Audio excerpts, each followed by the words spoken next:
The following transmission contains unencrypted instances of explicit language. Shall we begin?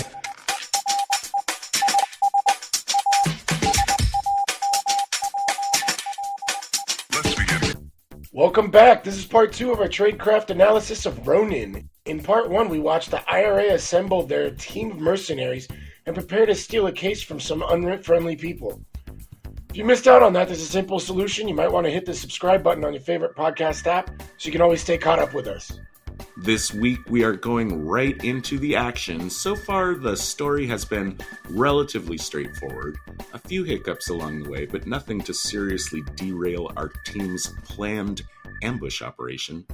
Now it's time to hold on to our seats because it is all about to go completely tits up and sideways in this episode of Spies Like Us.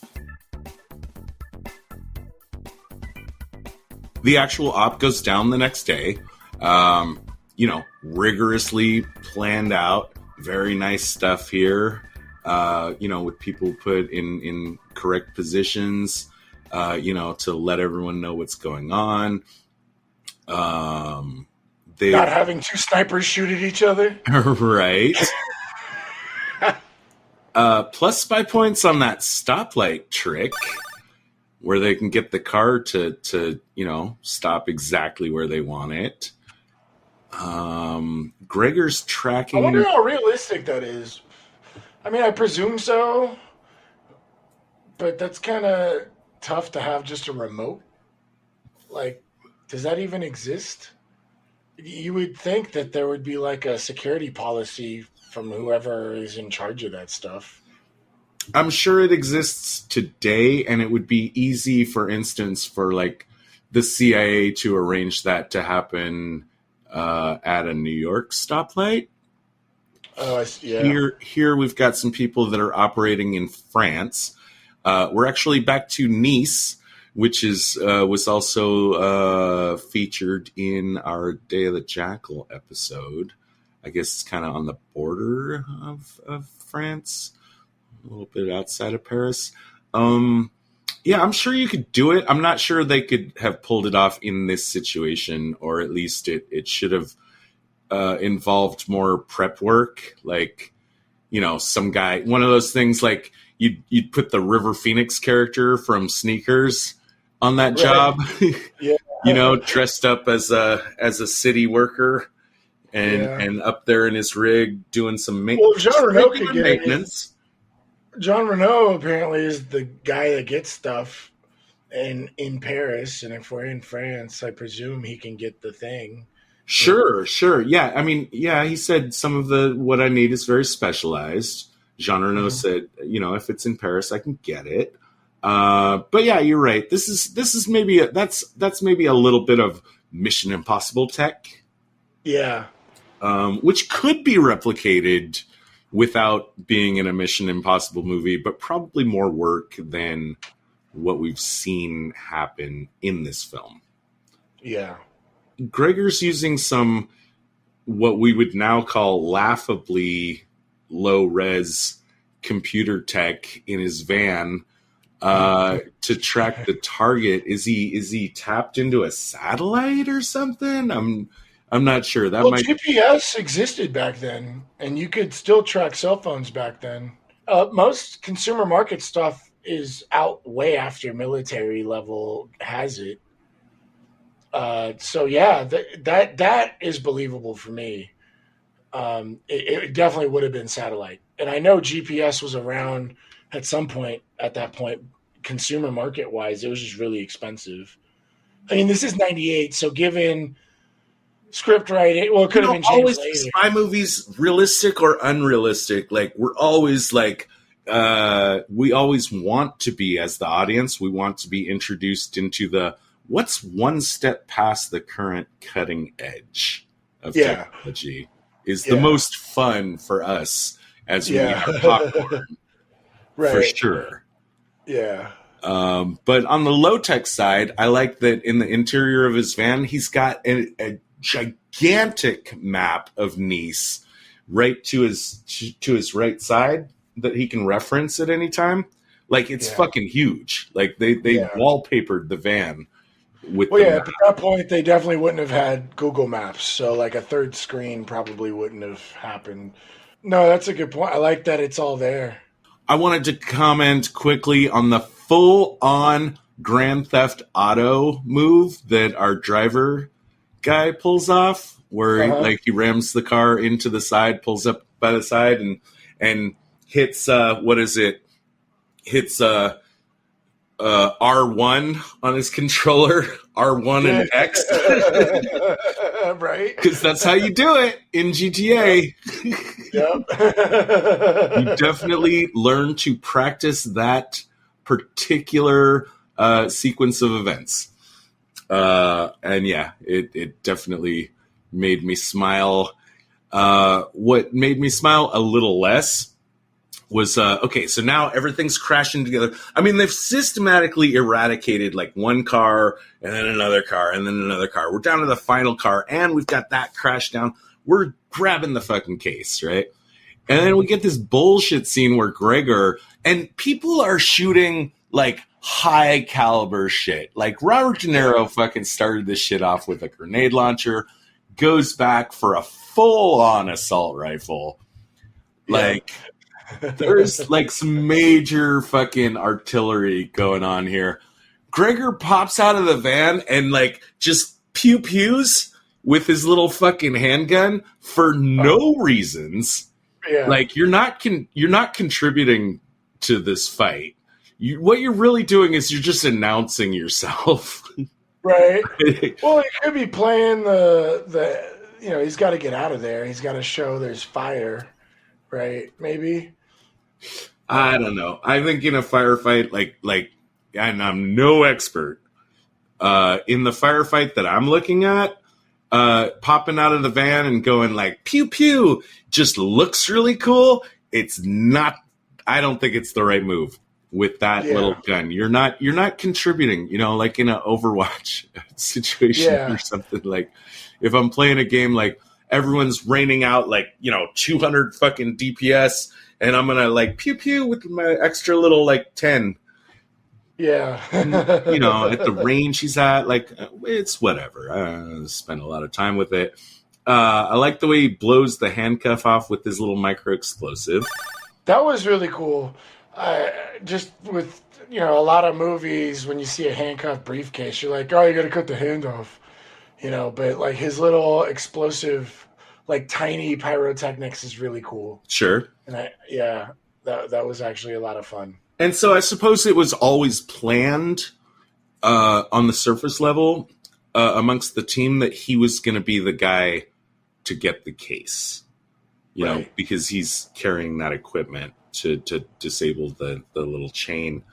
Now, on the color of the case and the fact he's got to spray paint it, I'll go back and complain about Sam using a black and white camera. In fact, everyone using black and white cameras for all their surveillance. Because black and white photographs look very cool in spy movies, but color is an extra detail, and it's not that expensive. Well, 98, right? I mean, film development is still a thing. I think 24-hour photos were I think you still have to go to the place and come back tomorrow to get your photos. That's true. I don't even think I had a camera on my phone in 98. Oh, you did not.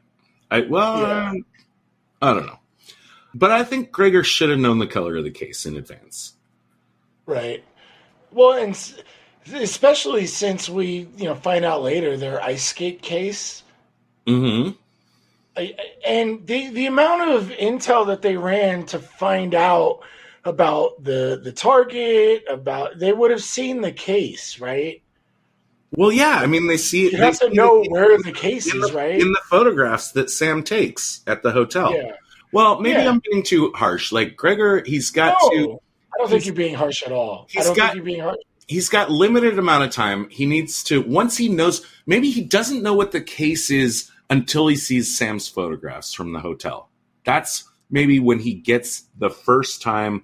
I'm not 100% sure on this, but that might be the first time anyone on the team has seen the case. Maybe up till then, they've only heard about it. If I had time, I would rewind in the movie and see if Deirdre had any pictures of the case that she showed to the team earlier in the film. But for right now, let's assume that the photographs Sam gets from the hotel are the first time he's seen the case.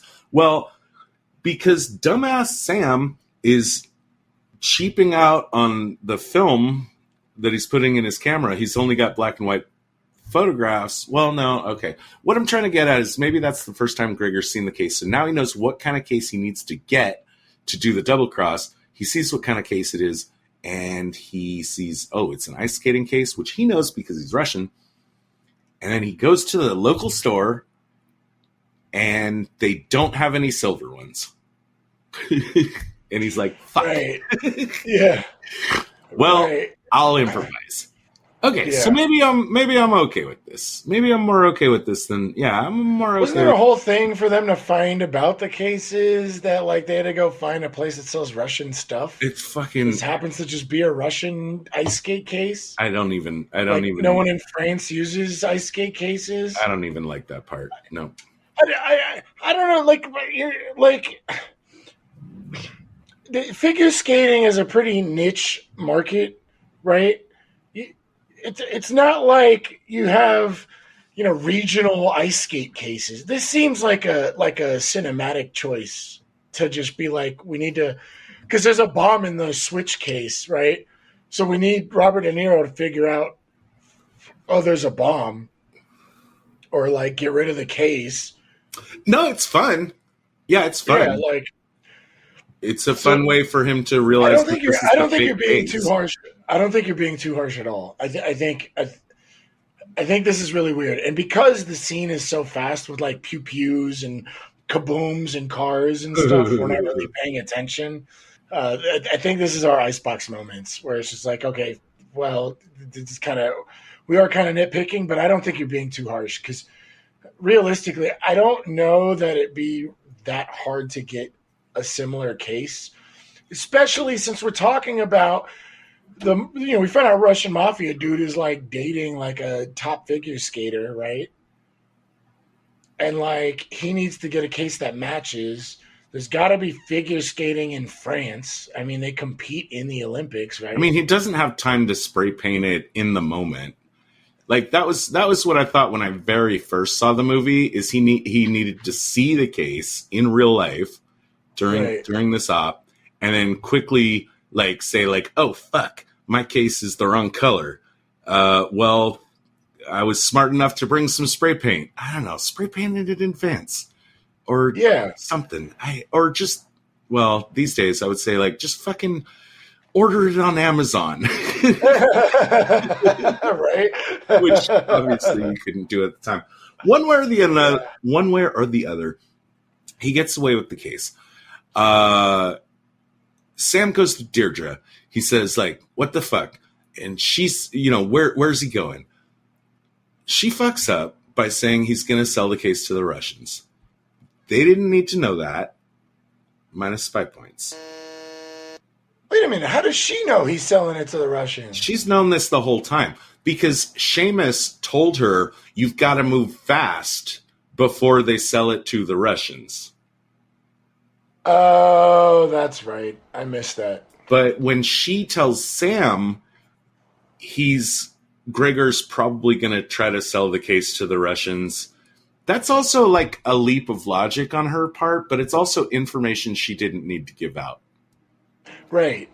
That's kind of an inference that she shouldn't have shared. Well, I mean, like in a panic, it could kind of slip out. Yeah. It could. I think it makes more sense that her slipping it out other than spray painting a skate case. Right. Well, I mean, we give plus and minus 5 points on two levels on this show. Number one, is it something that you should do? Number two is something like, does it make sense that you did do it, even if it was something you shouldn't have done? Right. Both of those can get you minus 5 points. Slightly different flavor of minus 5 points. In this case, it's the latter. Right. She just shouldn't have. But I agree. Like, in the heat of the moment, people make mistakes. Right. It's fine. Yeah. Yeah. So then they're like hard they're hard working on like, well, how are we going to find Gregor? And we already talked about our big complaints about somebody should have been watching. Why was nobody watching Gregor? When they're working through this came very close to making my list of top 3 best tradecraft. This is one of those scenes I think you can just, like, the more you watch it, the more you appreciate it, and appreciate Robert De Niro as an actor. He's very cagey about admitting that he might know somebody that could trace Gregor's cell phone. Watch him really closely. He does not want them to know that unless it's absolutely necessary for him to reveal in order for him to continue to move forward toward his objectives. Right. Again, we were talking very recently about, like, you know, the state of technology at the time. So I guess in 1998, yeah, it's something that, like, we're supposed to imagine the CIA could do. I mean, these days, dude, right now, you and me, we know. Right. We know that the CIA can track cell phones. We know that fucking teenagers in Yugoslavia slums with a fucking internet connection and some dark web passwords can track our cell phones. But at this moment, admitting that is something that's like, that's a fucking state secret. And right. That's why I really like the way he played that. No, yeah. I also love the little password thing. You know, they got like a whole, I forgot what it was. I'm kind of upset that I don't remember that line. I'm usually really. You're talking about where De Niro approaches his buddy, which we're not supposed. It looks like he's just talking to a random dude. Yeah. And you know, the guy's like, well, you know, it must have been kind of a passcode, you know, thing, because the guy's like, well, how'd you know I speak English? Like, who are you? Yeah. And then once they kind of have translated through that kind of code phrase phase of their interaction, and the pretenses are dropped, his buddy says, like, I thought you were out. And that's a minus 5 points because they are actually working together. Right. There's no need for him. There's no need. It doesn't logically make sense. That's his cover. Because if anybody was listening, I thought you were out. Okay. All right. I'll forgive it. Yeah. If anybody was listening, but nobody's fucking listening in this movie. Yeah. No. Nobody. And nobody's watching Gregor. What the fuck? Like,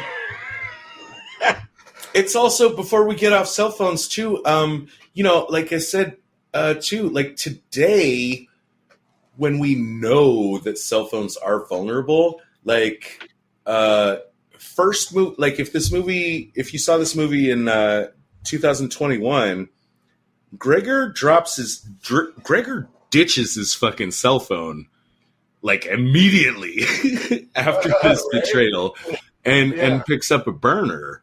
But in 1998, if we're meant to believe that the KGB didn't know that the CIA had these kind of phone tracking abilities, that's the only reason that we can believe that he still would have been walking around thinking like, oh yeah, I can make calls on this.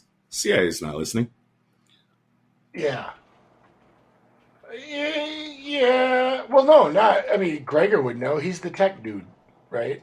Yeah. Well, I mean, I guess that's what we're meant to believe, is that the KGB didn't have that information about the CIA's capabilities or anyone's capabilities. Well, remember too, Gregor. The fact that Gregor could get away probably tells us about, like, you know, the whole tech superiority thing in general. Where it's just like, aha, I'm the one, you know, planning everything. I'm the one in charge of everything, you know. Especially if he's going to pull off something like this, he has to have some kind of ego behind him, you know. Oh, especially since dude that he was supposed to meet up with tried to kill him. And that's when he increased the price again. Mm-hmm. He was like, oh, well, now my price went up. And So also, this guy's obviously someone that thinks like very highly of himself, right? let's not forget that as far as Gregor knows, Sam is ex-CIA, and so Gregor, even if he did kind of know that the CIA could track his cell phone, that if he believes Sam's cover story, and we have no reason to believe that he doesn't, then maybe he's confident that Sam doesn't have access to that. Gregor's got the case. He's going to try to sell it to the Russians, which is where it was going to be sold to anyways. But I guess, again, like he just wants all the money for himself. He does this. Okay. Can I tell you one of my favorite Emo Phillips jokes? Yes. Okay. I like to go down to the playground and watch all the children running around and yelling and screaming. They don't know I'm using blanks. Wow.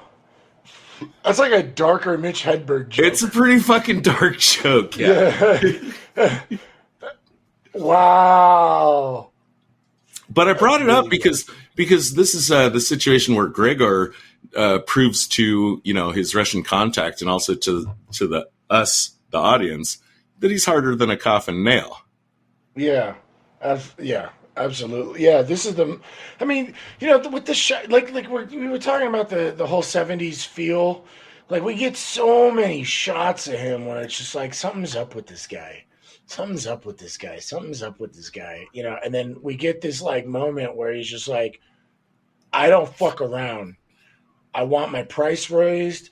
I have the thing. Meet me here. I'm in control now. This is not just a business transaction. I'm in control of what you want. You meet my demands.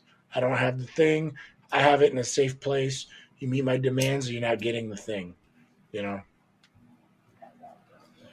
Well, it's pretty smart of his Russian guy to have a second gun. Oh yeah, absolutely. Yeah. But an even greater play on Gregor to just stab the accelerator. Boom, your aim's off, plastered. Yeah. Yep. In the window. He's gonna still negotiate with the Russians, even though they tried to stab him in the butt. I guess he is he's confident that the IRA can't meet his price because they tried to lowball the shit out of this. Yeah. 40 grand per operative. He wants his mill. So this time, when he, he just pays the local guy in the bar to, go and kind of do an impromptu brush pass on the next Russian guys, because he's going to be a little more careful this time. He's going to set up his meat situation plus spy points. The amount of double crossing and triple crossing, and I think we're getting into quadruple cross territory in the arena scene. It gets insane. I love it. I did have a problem, like Jonathan Pryce, our Seamus character, being in just the right place to interrupt Gregor's flight with the car door. He had no reason to know which way Gregor would flee, or even that Gregor would flee. Like it's real bullshit. Massive. There's a lot that bugs me about the infinite double crosses, and I talked about this when we were watching this together. There's so many moments where the story just starts over, and we're like just telling a new story. And it always brings me back to the heist film thing, where it's just like, oh, here's the big twist, everybody's double crossing everybody.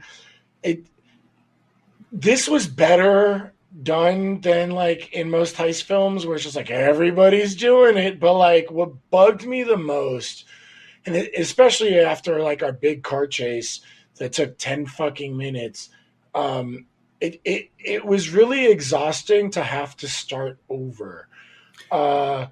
Realistically, it makes a lot of sense because this happens a lot, I guess. When you're dealing with uncertainty, you have to reframe what you're looking at often. You know what I mean? Like you have to have like a gauge or a measure of what you're looking at, and then when things are weird, you have to like re-gauge.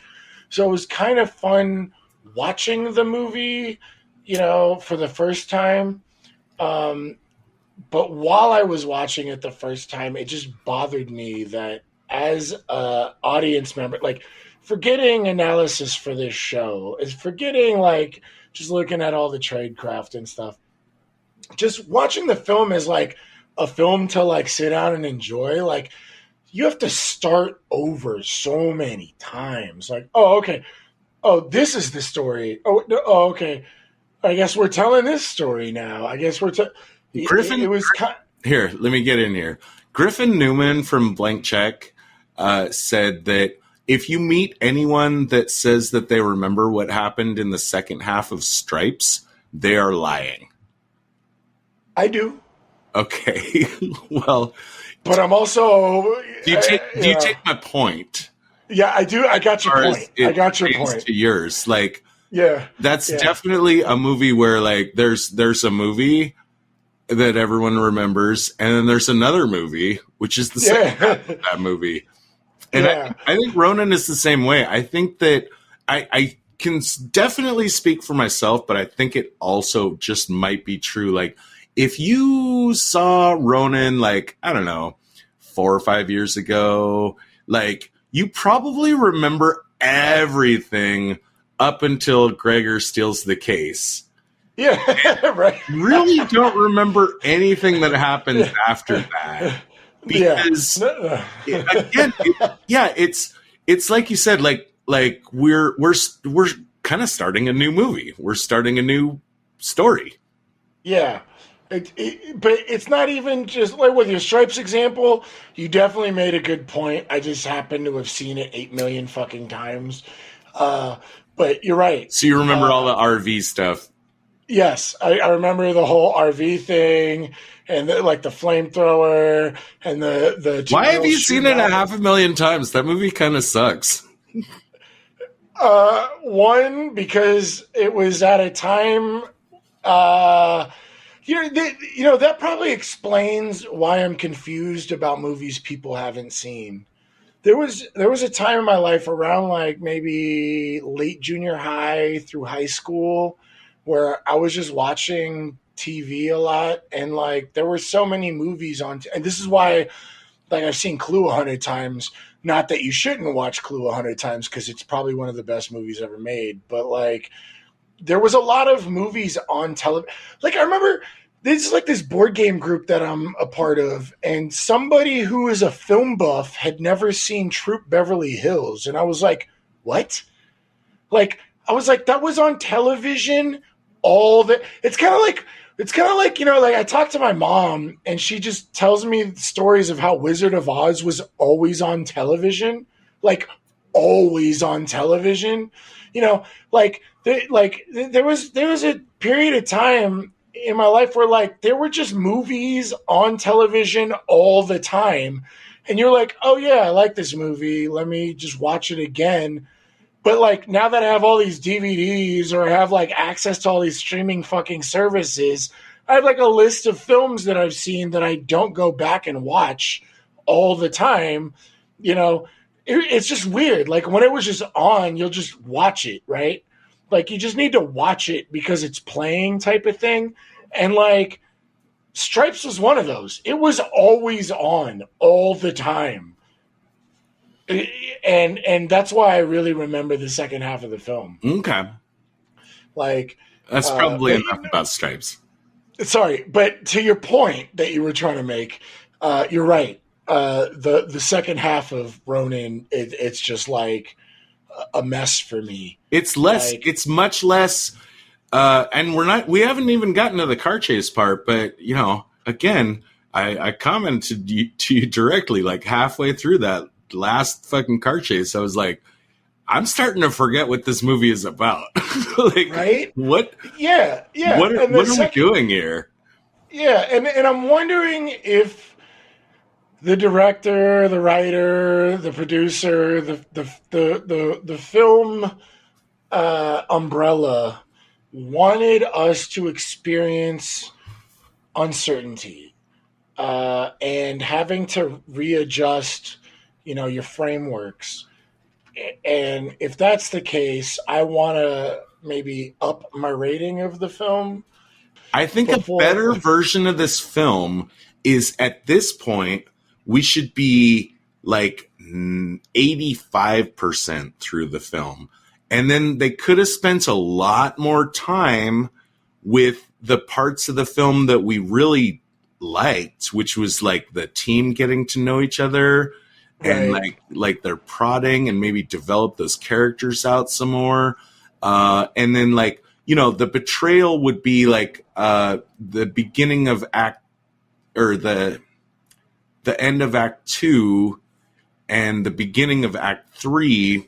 And we would just kind of like, would spend some time. We'd figure out some way to make sure Gregor gets his due and that, Sam gets to nail Seamus. But yeah, it's I think we're in agreement here. Like this shouldn't have been the halfway point of the film. This should have been further on, because everything that happens before this I love, and everything that happens after this just feels like procedurally going through the motions.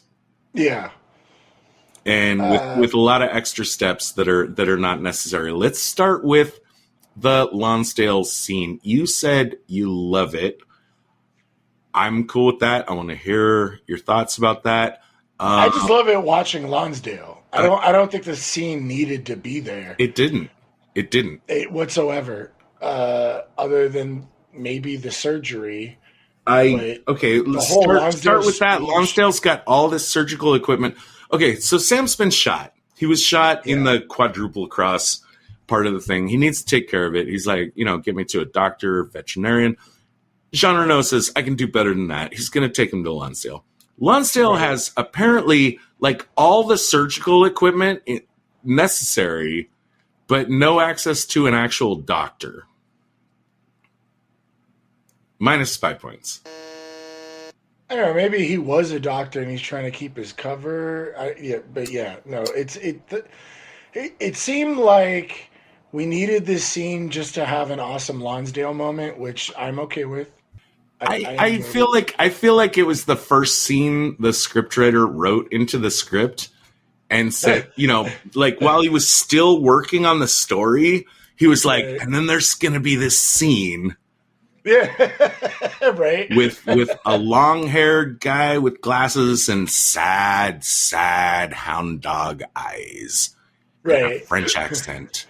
Yeah, Painstakingly like painting these little figures, and it's gonna impart some wisdom to our main character. And then he was like, okay, I have that idea. I'm gonna go start working on like what the story is and how that's gonna be incorporated. But it feels like something that was like one of your first ideas.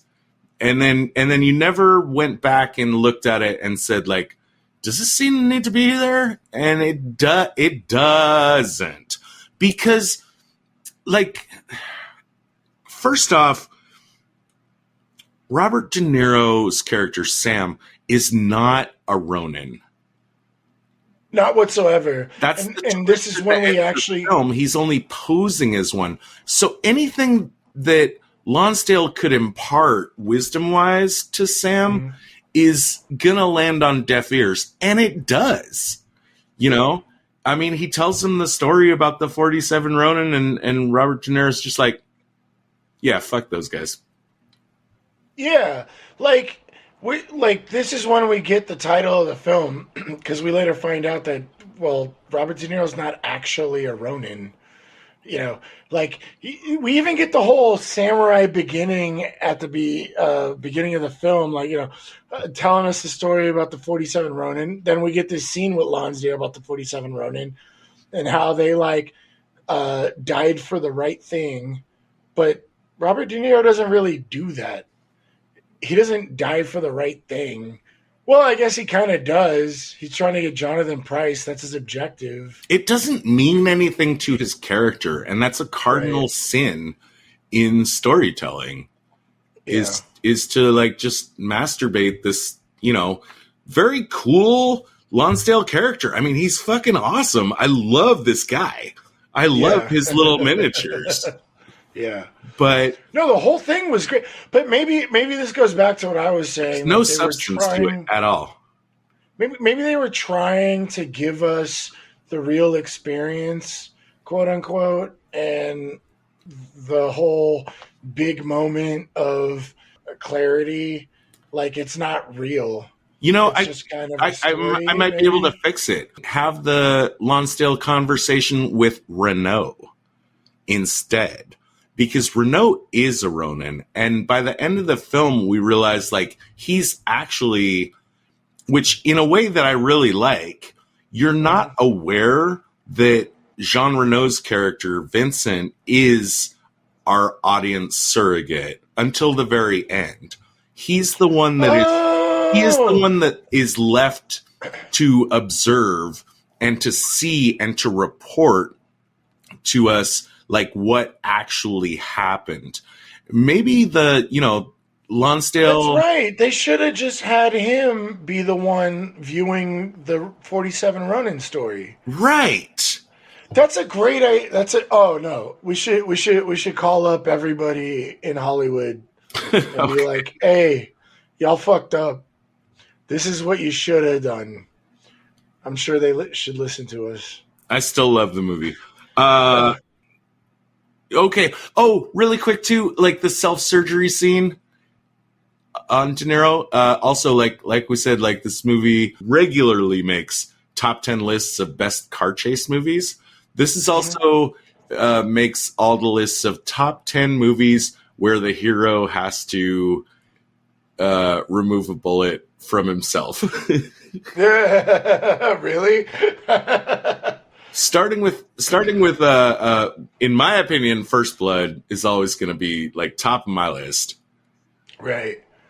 Fucking love First Blood. I have never seen First Blood.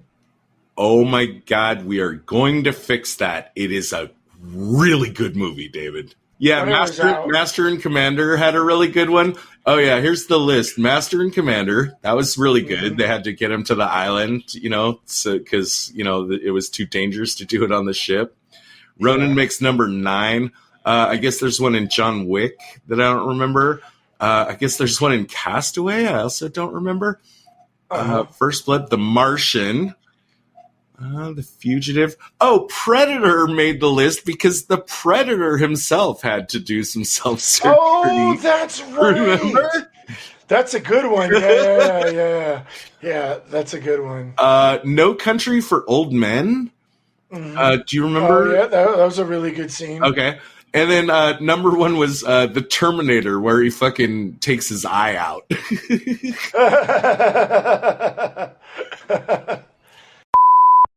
After visiting Lonsdale, I remember you and me watching the movie, and then they locate Gregor, and we were both looking at each other saying, like, hey, wait a second. It doesn't seem like it was ever explained. Like, how did they do this? And on my recent watch, remember, because Renault and Lonsdale have a conversation in French, which is not subtitled.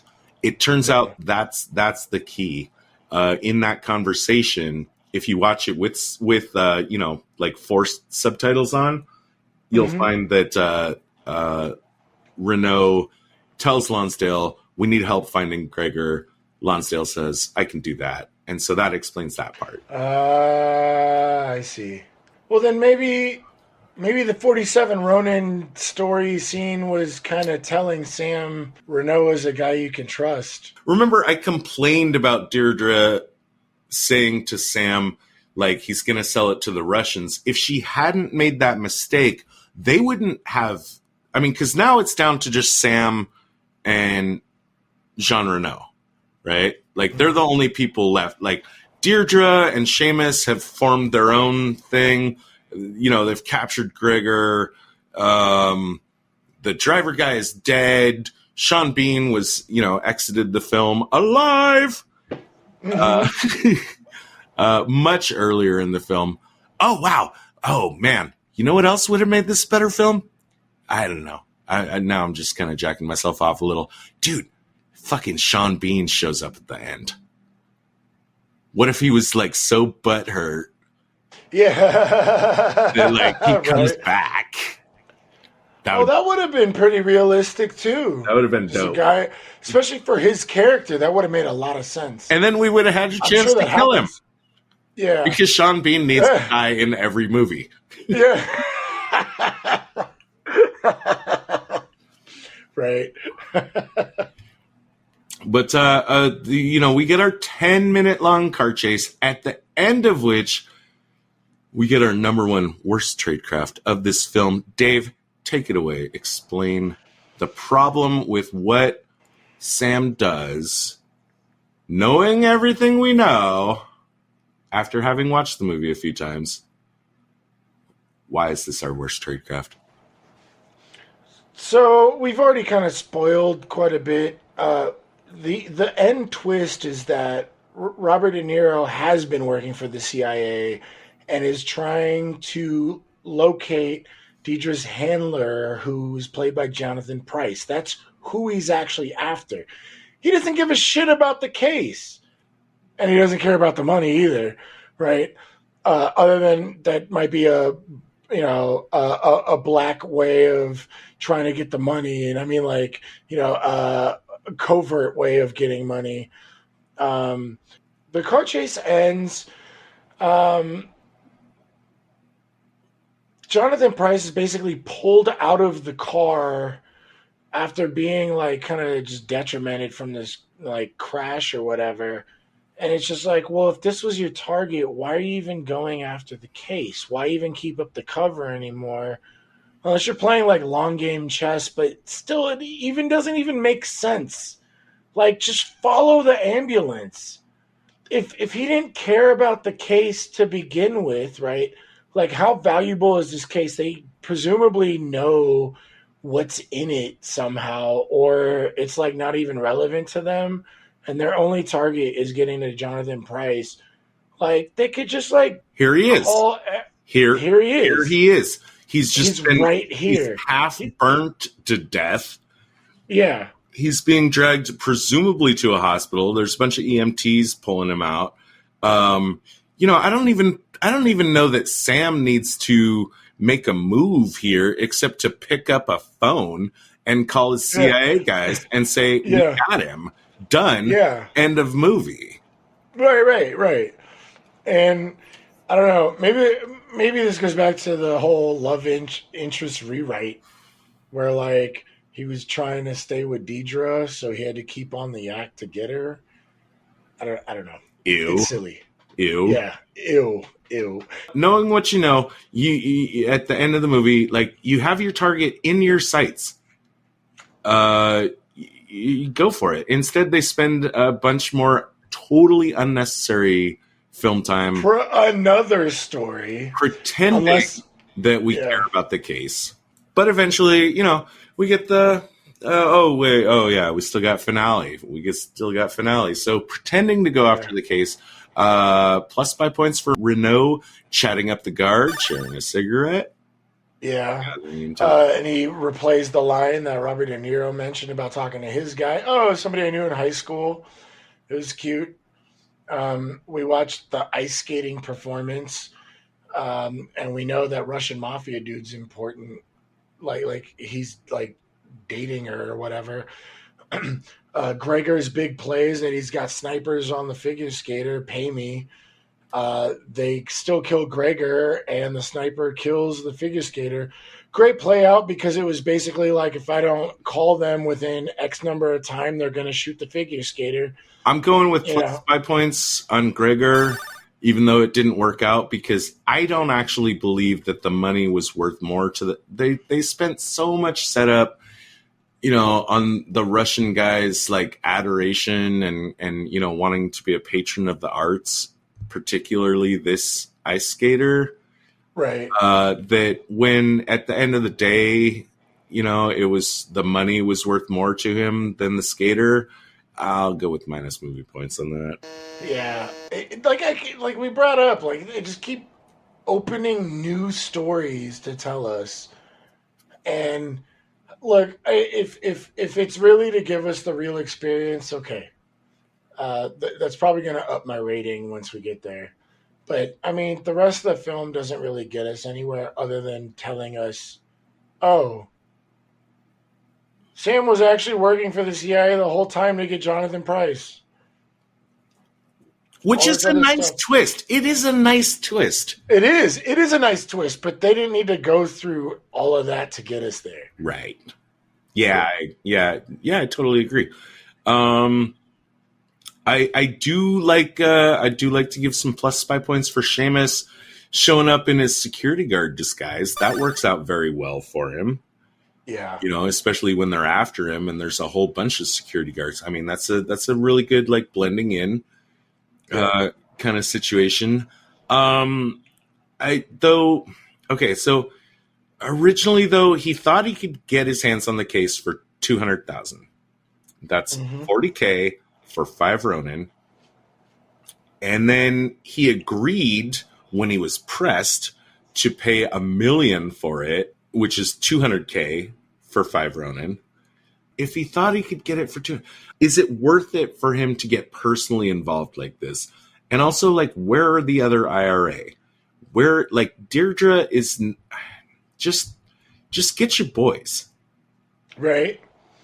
Where's the posse? Stop flying solo. Yeah. Well, I mean, you brought up the IRA, like, didn't claim him. Maybe they were playing, good, I guess, publicity points that, no, this is not our guy. Mm-hmm. I don't know. But, who knows what the real story with Deirdre is. Why he's apparently so... Okay, so if he's a rogue operative, like, he can't directly get his hands on IRA people that he can trust or announce himself to, but maybe she should be able to. Maybe that, in a better version of the movie, that could have been explored. Again, if we had moved this whole, like, Gregor betrayal to be, like, the, beginning of Act 3 instead of being the beginning of Act 2 out of 5. mm-hmm. We get Seamus. To the movie's credit, he did not climb up, like villains like to do, and I hate to see, like, when at the end of the movie they climb up to a high point, so and fall from. Yeah. We don't get that. So that's good. But he does get sniped, and we find out from newsreel footage. Jean Reno and Sam are relaxing in their initial cafe. Sam still being a fucking puppy dog for no reason, thinking that Deirdre's going to show up, right?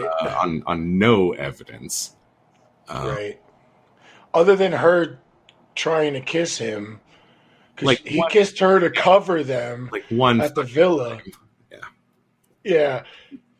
But she, like, played it like she wanted to kiss him. He should be a veteran to know that it was nothing, right? Yeah. No, yeah. It's just it's one of those things. Like, I like it because I just like laughing at it and throwing popcorn at the screen on that whole. Don't change that because it's silly in a way that I enjoy. With Seamus dead, the news footage we see is that, it looks like everything's going to be cool. Right. Hey, with the IRA, like, we finally have peace now that this rogue guy is dead. It is true historically. So this movie comes out in 1998.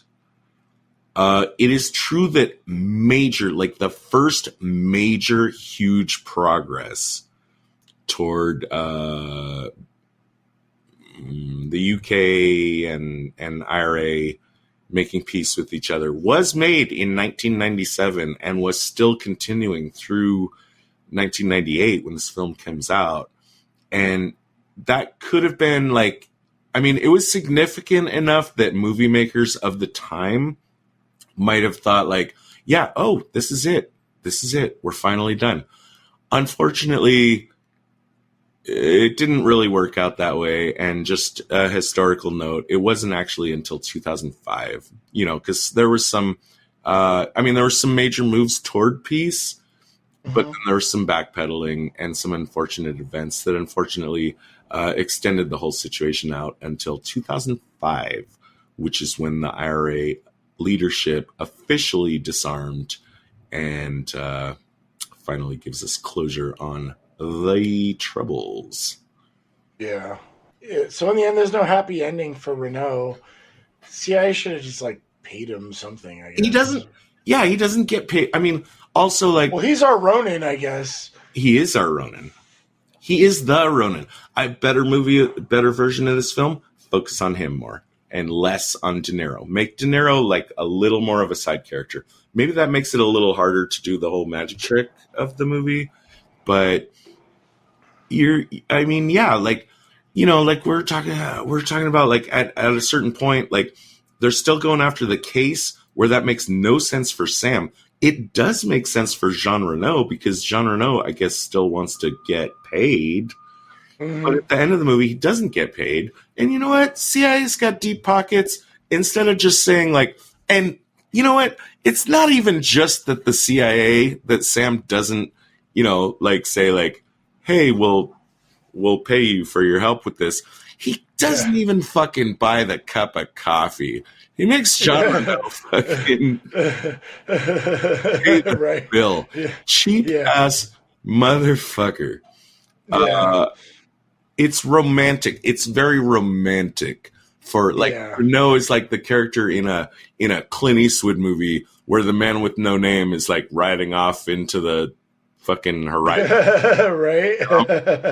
And Jean Reno is just well, I guess in my very French way, there's a lesson to be learned here.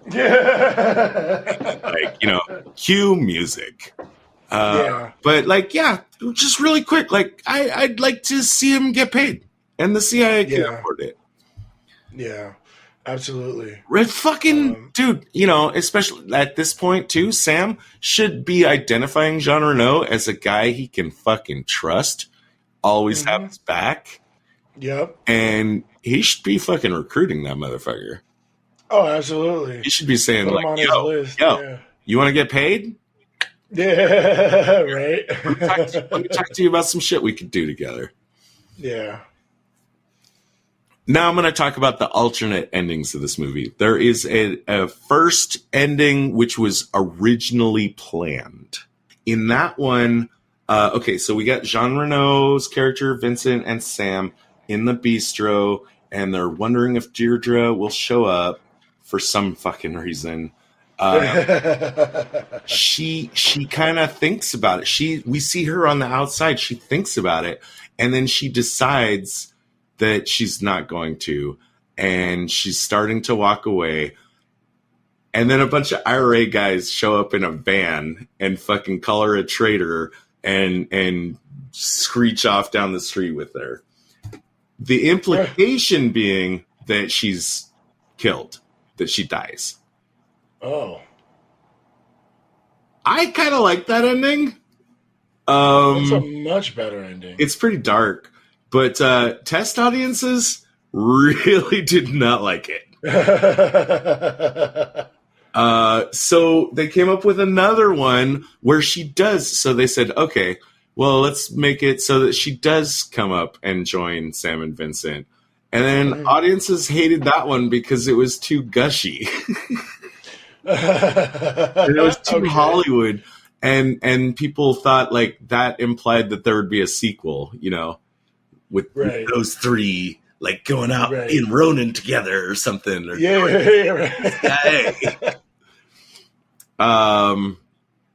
they just, I guess, we have the compromise ending where we just don't ever see Deirdre, right?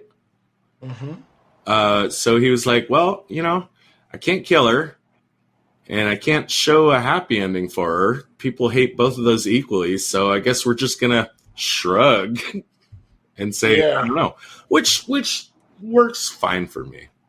It works fine for me. Well, that adds to the possibility that the the whole film team was like, no, we want to give you the real experience. Because I'm sure there are many moments where someone doesn't show up and you have no information. I think that's even darker. Agents, please report for debriefing on this operation. The director will see you now. When we talked about the Bourne movies and how they kind of intersect with a real like Bond movies have been going on for a long time, until into the 2000s. But they suddenly drop off a cliff. The first Pierce Brosnan movie, I think that was GoldenEye, was well received, and I think people like it. But after that, people are just like, yeah, we're just done. We're just done with Bond. Like, people stop showing up to see the movies. The critics just start saying like, bleh. I've always said like Bourne Identity was very pivotal in kind of canceling old Bond. And when I say old Bond, I mean everything pre-Daniel Craig, the reboot. Right. I think Ronin is actually also really important. It is in 1998, as we say. Mm-hmm. We saw our first Mission Impossible movie in 1996. Mm-hmm. And I think it's really those three movies. It's the first Mission Impossible, it's Ronin, and it's Bourne that really like start like shoveling dirt down on James Bond and mm-hmm. forces them, which is something I am super happy about, forces them, I think, what is it, Paramount? Or no, who's oh no, Bond is still like MGM, forces them to go completely back to the drawing board and reinvent him with mm-hmm. the Daniel Craig movies, to my continued delight. But I just wanted to flag, I think Ronin was really an important movie in that. My star rating on Ronin is gonna be high. It's gonna be really high. I hadn't seen this movie for a long time by the time we decided to put it on the podcast, but back in the day I watched it like, I don't know, 5-6 fucking times. Yeah. I think again, I probably mostly like watched the first half and then kind of fell asleep in the last. But my star rating on Ronin, I think this is one of my fives. I think this is one of my all-time hits. Really? Yeah. Well, that excuses my Good Shepherd 5. No, I came in wanting to give this a 3. But as we're recording this, I really think it's possible they wanted to give us the real experience of intelligence work and the deal of uncertainty. And the reason why I wanted to give it a 3 is because it's really fun to watch, and then the movie just starts making new stories. So if I'm right about what they were trying to accomplish, I want to give it a 4. But if I'm wrong, I'm going to stick at my 3. So I'm going to give it a 3.5. And I'm sticking to it. All right. That's going to be one of our biggest differences that we've had. My best tradecraft number 3. I like the pre-planning based on just the information that we have, and we will gather more information as we go. I like that. Number 2 Definitely best tradecraft for me is that when you go back and watch the movie again, you realize that Sam's constant questioning about what's really going on, like he's working both ends. He's being a werewolf and a villager. Yeah. Number 1 is the same as yours, so let's hear your best. Okay. My number 3 best tradecraft is keeping Jonathan Pryce a secret. creating that distance, compartmentalizing information. My number 2 best tradecraft was just Sam acting normal at every moment he needed to. Just watching an actor act like a spy acting normal. Uh-huh. A lot of spy films, we get here's a spy reading a newspaper. Here's a spy. No. Here is a spy pretending to be a normal person, and he owned it. Not just as an actor, but as like a spy would actually act like a normal person because you're acting like an... Anyway. My number 1 best tradecraft and Todd's number 1 best tradecraft was the photography at the hotel. If you have not seen this film and you need one reason to see this film, just watch it and wait until the hotel scene and enjoy every moment. Just soak it all in. From the moment they walk in till the next scene. Just enjoy it. Best scene ever. It's really genius. Might be like, again, might be one of our best tradecraft moments. Yeah. In everything that we've covered. It's ingeniously executed. It was beautiful. Yeah. What about your worst tradecraft? I really question Sam going hard on the pay raise because knowing what I know by the end of the movie, that could have backfired. Right. But in the first place, my number 2 is the IRA lowballing this shit. Because when you see what they actually have to do, this is not a $40,000 job. This is not a $40,000 job. I'm going to say it one more time. It's not a $40,000 job. Not even if we give filmmaking 3 years, 1995, $40,000, not worth it. My number 1 worst is, again, we're in total agreement. So let's hear your number 3 and number 2. My number 3 worst tradecraft was not bringing more IRA guys or just guys, period. And this is an edit live time. This was going to be my number 2.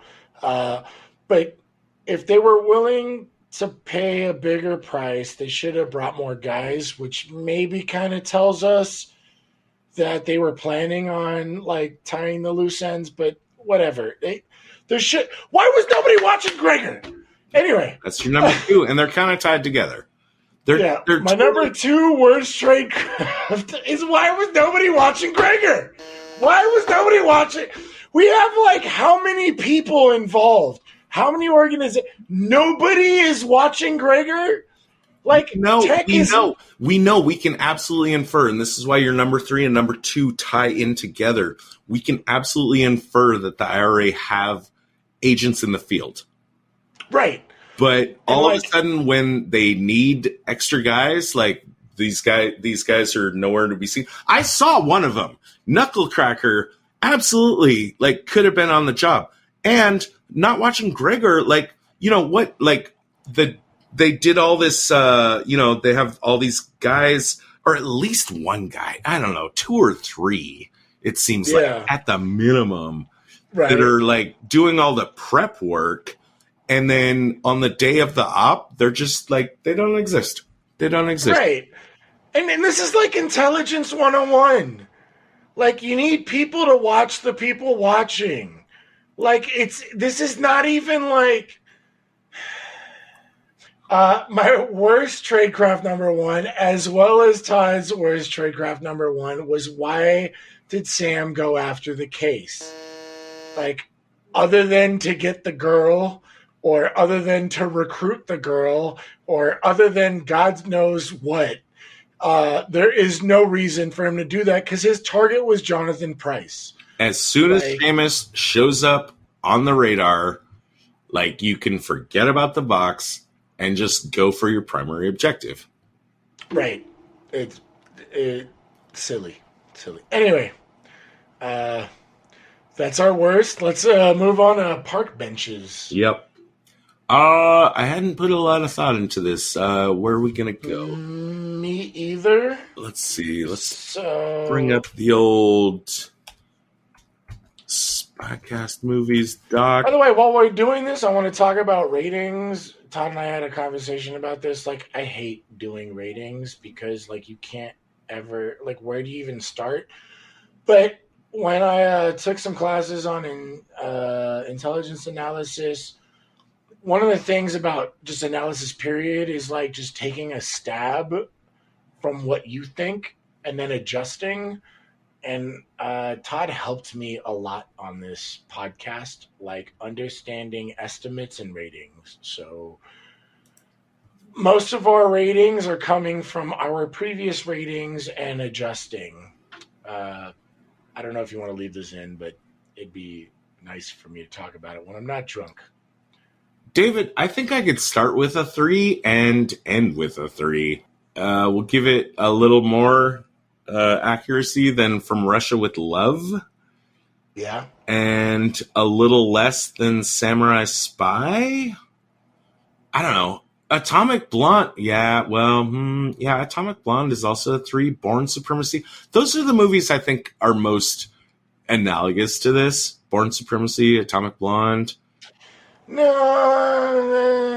I don't think it's less than Samurai Spy or Miss Sloane or Good Shepherd, Departed, Spy Game. This has got to be. This is less than The Company. This is definitely less than a 4. This can't be more than Miss Sloane. This can't be more than The Good Shepherd. So a 3, in my opinion, or a 3.5 is a hard ceiling. Well, I'm saying it should be a 3.5. You think it goes along with The Good Shepherd? Well, yeah, like we discussed, the tradecraft wasn't actually there. Okay, so what you're saying is like you're willing to excuse.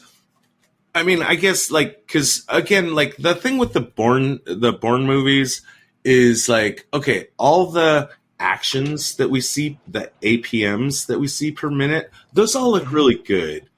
But then you also have to say, like, well, I don't really believe that. I mean, you might, but I don't. That there's like a secret super soldier spy, operation. Mm-hmm. And Atomic Blonde definitely had its own problems. I'm more looking at this as dealing with mercenary intelligence. Number 1, and number 2, Sam's acting normal as well as questioning. If you look at the scope of the film as through the eyes of someone that Sam is portraying, I think he did a great job. The other stuff, I agree with you. Like I think the other stuff in the story is more along with like Bourne and Atomic Blonde type stuff. But I think there's a lot more gems that we could mine out of this film as far as like real tradecraft than we could have in Atomic Blonde or the Bourne film. Okay. Yeah. Or even No Way Out. Yeah. Like No Way Out did not have gems. I'm coming on. Sneakers didn't have gems. You're making Russia would love to. You're making a good case. I mean, but you look at Samurai Spy, you look at Miss Sloane, you look at Good It's also Shepherd. similar in that, like, it's like this band of misfits, but at least they all like knew how to work with each other. Right. Yeah, they were like a team. Like we got the sense of like this is a team of buddies, which is very 80s. If you redid Sneakers, if you layered the Ronin plot over Sneakers, and you expected all those people to just like show up for a job.